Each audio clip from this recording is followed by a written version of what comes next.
Certaines personnes ont plus de facilité que d'autres à rencontrer des gens, se faire des amis là, de par leur personnalité attrayante ou encore parce qu'elles sont plus entreprenantes que d'autres et vont naturellement vers les autres. Pour d'autres, c'est plus difficile parce qu'ils sont plus gênés, entre autres. D'autres, ils s'y prennent juste pas de la bonne façon. Néanmoins, là, il est possible de développer là, certaines habiletés, euh, adopter des comportements, là, des actions concrètes là, afin de se donner la chance et l'occasion là, de faire des rencontres et de se faire des amis.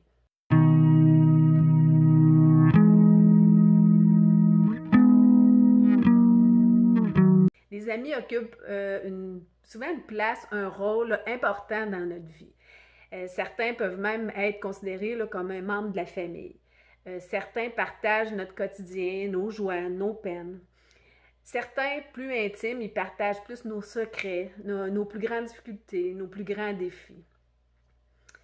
Bonjour, ici Marie-Christine Savard, coach de vie, éducatrice spécialisée, auteure et créatrice des ateliers Ouvrez les portes du bonheur. Bienvenue et merci d'être là pour cette nouvelle capsule vidéo sur le développement personnel et la gestion des émotions. Aujourd'hui, je vais vous donner 8 trucs, 8 conseils pour apprendre là, à vous faire des amis. Pour commencer, c'est important de savoir c'est quoi votre but. La première étape, là, ça peut sembler un peu ridicule, mais c'est de prendre le temps de s'arrêter là, pour se poser les bonnes questions sur les raisons là, qui vous poussent là, à vouloir se faire des amis, à vouloir vous faire des amis. C'est quoi votre but? Pourquoi je veux me faire des amis? Pourquoi? Ben, pour faire les bons choix, pour rencontrer les gens là, pour les bonnes raisons, pour répondre à un besoin.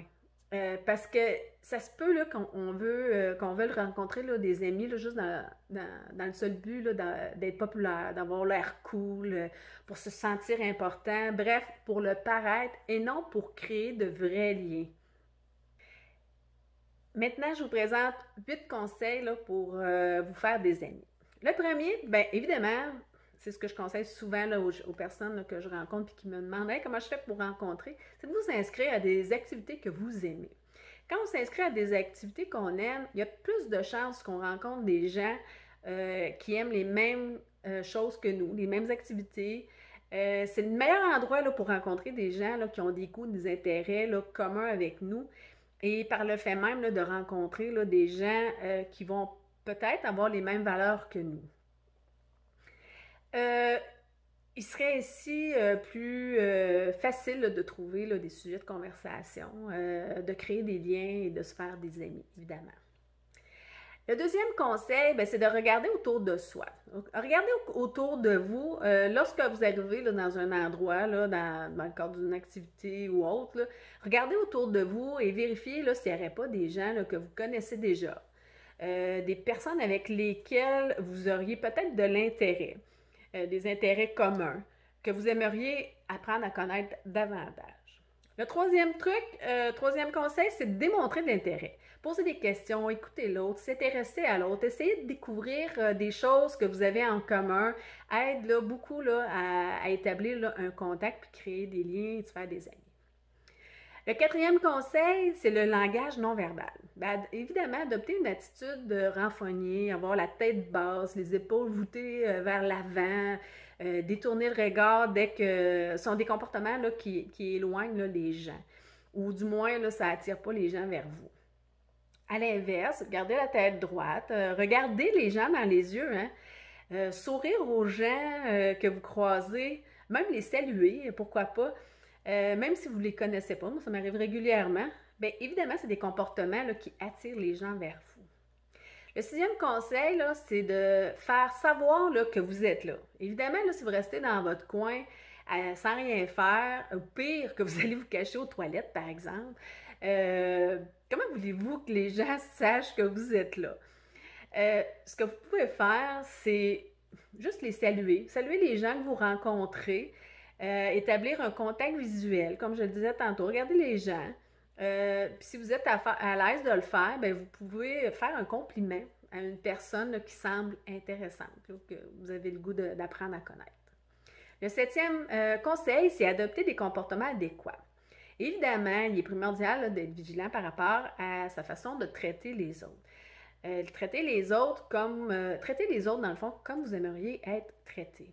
Si vous êtes trop entreprenant trop vite, si vous blâmez l'autre, si vous traitez l'autre de toutes sortes de noms, que vous utilisiez la violence, ben ça se peut que la personne ne soit pas vraiment intéressée là, à faire partie de votre entourage et encore moins devenir amie avec vous. À l'inverse, si vous êtes respectueux, courtois, aimable, surtout authentique évidemment, vrai, ben il y a plus de chances pour que la personne désire apprendre à vous connaître davantage et vouloir même être plus souvent en votre présence. Le dernier conseil, c'est de passer à la prochaine étape.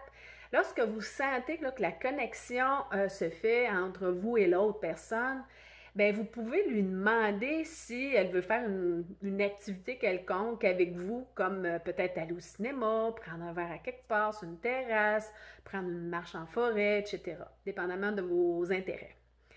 Aussi, il est important de prendre conscience des attentes que nous entretenons par rapport à l'autre, parce que quand les attentes ne sont pas bien établies, ça peut amener plusieurs conflits.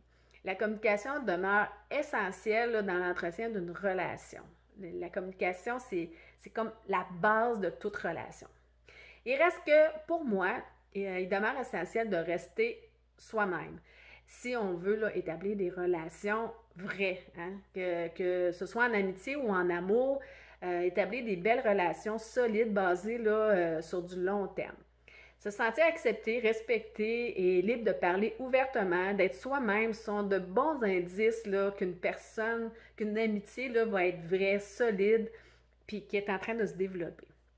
Il est aussi important que l'autre se sente ainsi. Comme vous pouvez le constater, pour certaines personnes, c'est très facile de rencontrer des gens et de se faire des amis, mais pour d'autres, c'est très difficile. Par contre, il est possible, avec des petits gestes concrets, simples, de faire des rencontres qui peuvent déboucher sur une amitié, voire même sur une relation amoureuse.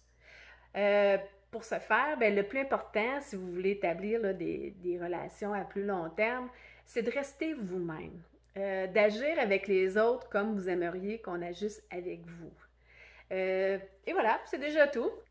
Pour d'autres capsules ou des articles en lien avec le développement personnel et la gestion des émotions, si vous voulez en savoir plus sur les services de coaching que j'offre, sur mon livre 10 clés pour être heureux, sur les ateliers en ligne Ouvrir les portes du bonheur, je vous invite à naviguer sur mon site au www.relationaide.net. Vos commentaires sont toujours les bienvenus, juste m'y inscrire sous la vidéo.